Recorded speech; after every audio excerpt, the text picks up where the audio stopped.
Hey folks, everything new on. Here's an unbox, and I have a couple of these unboxes as I got a few different iMacs and looking to repair them.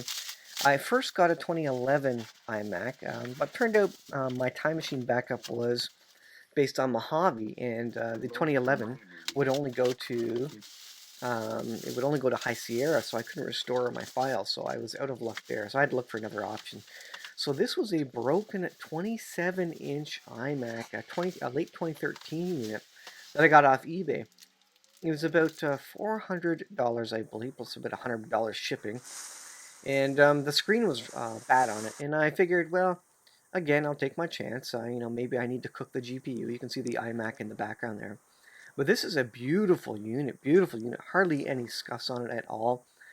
It was sold as a late 2013 3 terabyte Fusion Drive iMac with 32 gigs of RAM. Now, when I got it, you can see the connection points. It's got the USB, the SD card, the headphone jack, Thunderbolt connections, or is that Lightning? Lightning connections, I guess. 100, 1000 megabit Ethernet port, and of course the power supply there, port, the kettle lead, and then the exhaust fan, which is the vent behind the stand there.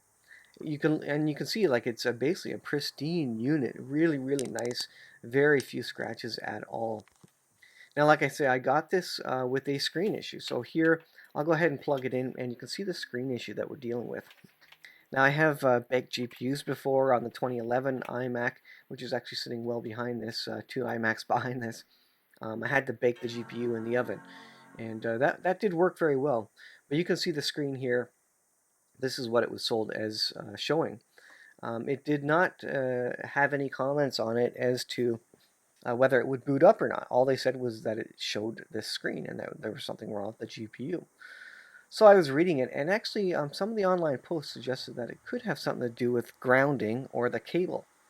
So I was interested to see if it's something I could fix. Is it the LCD? Is it the cable? Is it the GPU? And much to my surprise here, you can see I'm surprised here, it actually loaded up. After waiting a while, it loaded up to a login.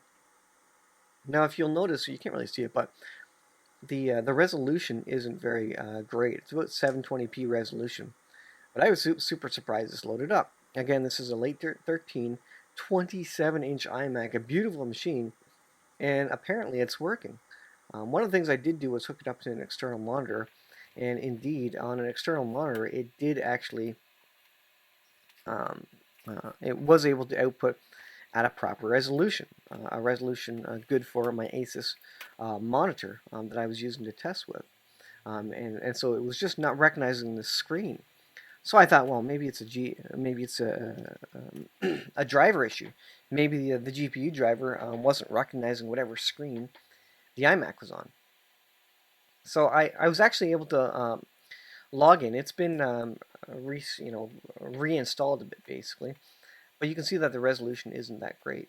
So I went ahead and started looking at the specs. This is where I found out that I actually didn't get what was sold to me. So in this case, it only has 16 gigs of RAM, and also the hard drive on it was only a 1 terabyte hard drive, so not a 3 terabyte Fusion drive, which is what I was looking for. But that may have been a blessing in disguise. I found out later that the Fusion drive was a combination of a regular drive plus 128 gigabytes of space on the motherboard and not baked into the hard drive. So it's not a traditional SSHD where there's memory in the hard drive. But you can see there, kind of in a grainy fashion, I kind of zoomed in from a 720p video, but you can see only 16 gigs RAM and 1 terabyte hard drive. So that being said, at this point, I'm very happy that it was working. It seemed that the GPU was actually fine, so I don't have to bake anything here. But then the next question is, well, what's wrong with the graphics? Why is it only showing? You can see it shows 720 there, 1280 by 720. So why is it only showing that? And again, it seems like a driver issue. So the next thing I moved to was actually pulling the screen off. In the next clip here, you'll see how I did it.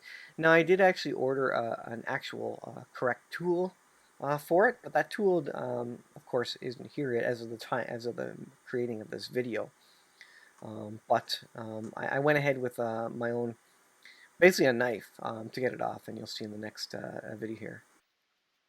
So here's something that's not recommended probably, trying to cut your screen off while the unit is booting up. But hey, I've done one of these before with the glued on or the taped on screen, and worst case scenario, I could always replace the cable if I cut it. But obviously, I'm taking my chances. I wouldn't recommend anybody do this. But what I used was basically a utility knife. Instead of waiting for the pie cutter. I don't know what I'll use a pie cutter for now, but it was only $6. But the pie cutter is definitely recommended for, I guess, regular folk. But I mean, if you're taking the screen off, you're taking your chances. Either way you do it. So basically, you slide it around, cut it around gently, to the point where you can get another tool in there and just start peeling. So I use my spudger tool then to start peeling and going around and around to slowly loosen that tape and rip that tape apart to the point where you can then pull off the screen. So then pulling each side evenly, getting your fingernails in there.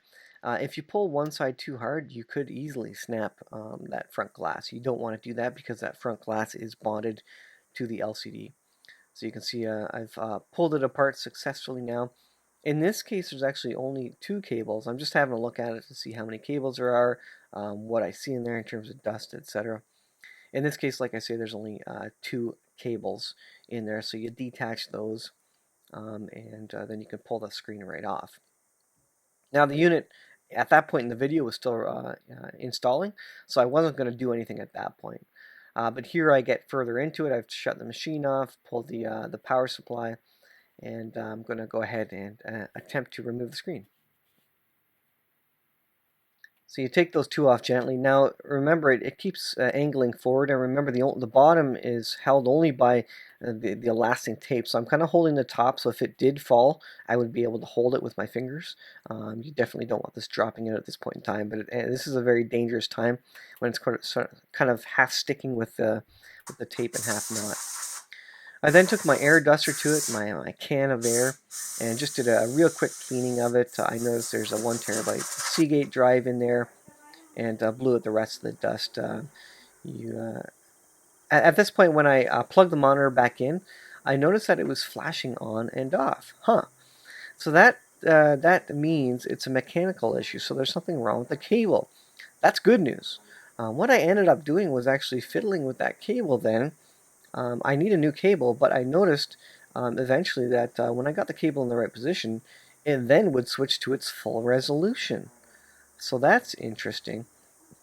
So it appeared, it ended up being a full cable issue, and then it was able to recognize the full resolution of that screen. I think the issue was that the cable wasn't seated properly, so the GPU wasn't able to recognize what the full resolution is.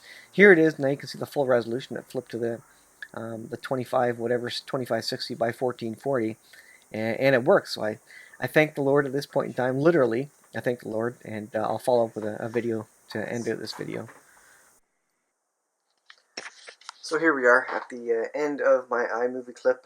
I'm just showing what I had done, and of course, I told you all of what I did all through the video, but at this point in time, the computer's working great. I did notice that it was something to do with the cable, as I mentioned, and basically what I did was I taped up the sides of the glass just to hold it there, so I can always remove the glass if I need to.